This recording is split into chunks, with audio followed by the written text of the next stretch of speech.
Assalamualaikum warahmatullahi wabarakatuh. Bulan suci semakin dekat. Berikut 3 amalan utama menyambut Ramadan sesuai anjuran Nabi Muhammad. Bulan suci Ramadan yang dinanti-nanti oleh umat muslim seluruh dunia kini tinggal menghitung hari. Ramadan pada 2023 yang sudah dinanti-nantikan kedatangannya diperkirakan jatuh di pertengahan bulan Maret. Umat muslim pun mulai sibuk mempersiapkan diri untuk menyambut datangnya bulan suci Ramadan, baik secara fisik dan rohani. Selain mempersiapkan kondisi fisik tubuh agar tetap prima selama menjalani puasa 1 bulan penuh, sebagai umat muslim, kondisi rohani juga sama pentingnya. Tak hayal, Nabi Muhammad pun pernah berpesan kepada sahabat tentang amalan utama yang dapat meningkatkan ketakwaan saat menjalani ibadah di bulan Ramadan. Hal ini karena tidak semua orang yang berpuasa di bulan Ramadan akan mendapat jaminan takwa, kecuali orang yang serius atau bersungguh-sungguh dalam berpuasa. Oleh karena itu, ada 3 amalan utama yang harus dipersiapkan dalam menyambut datangnya bulan suci, seperti yang dianjurkan oleh Nabi Muhammad SAW. Untuk menunjukkan kesungguhan itu, Nabi memberikan 3 amalan. Saya akan bacakan dengan cepat 3 amalan utama yang dikuatkan beliau kepada para sahabat sebelum tiba Ramadan. Yang pertama, meningkatkan solat. Meningkatkan solat sama artinya menambah kewajiban solat yang biasanya hanya solat fardu, kini bertambah dengan menjalankan solat sunnah. Meningkatkan solat, kalau meningkatkan secara singkatnya berarti bertambah dari yang sekedar fardu, tambah dengan yang sunnah. Salah satunya dengan mengerjakan solat sunnah rawatib yang totalnya ada 12 rakaat, dikerjakan sebelum dan sesudah solat fardu. Solat sunnah rawatib ini melekat dengan solat fardu dan memperbaiki solat fardu seperti ketika kurang khusyuk dalam menjalankan ibadah solat fardu, sehingga amalannya bernilai surga.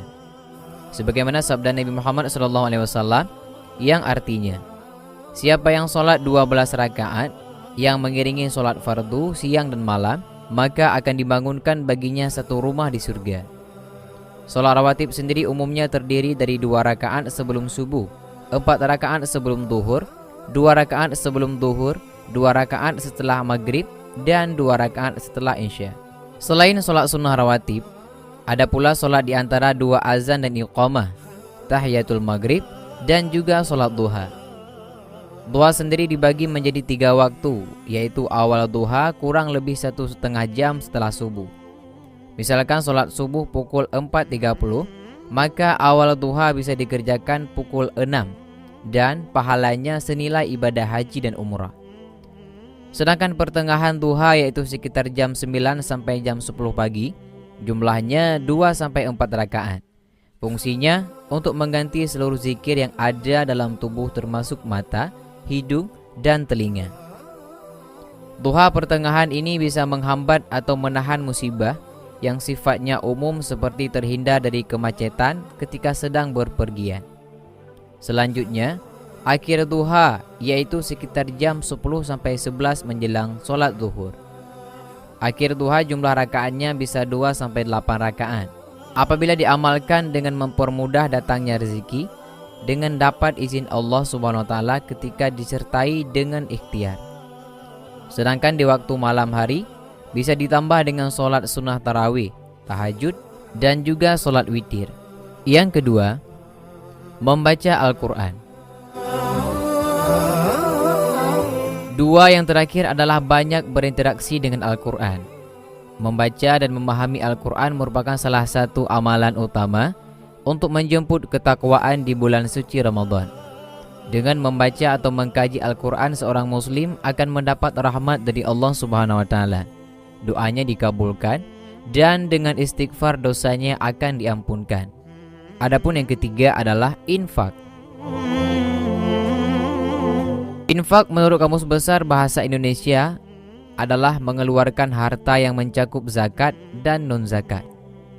Di bulan suci Ramadan ketika semua pahala dilipat gandakan, maka banyak umat muslim yang berlomba-lomba untuk beramal baik Salah satunya dengan cara berinfak, yang bisa dilakukan dengan membagikan takjil ataupun bisa berbagi uang untuk orang yang membutuhkan.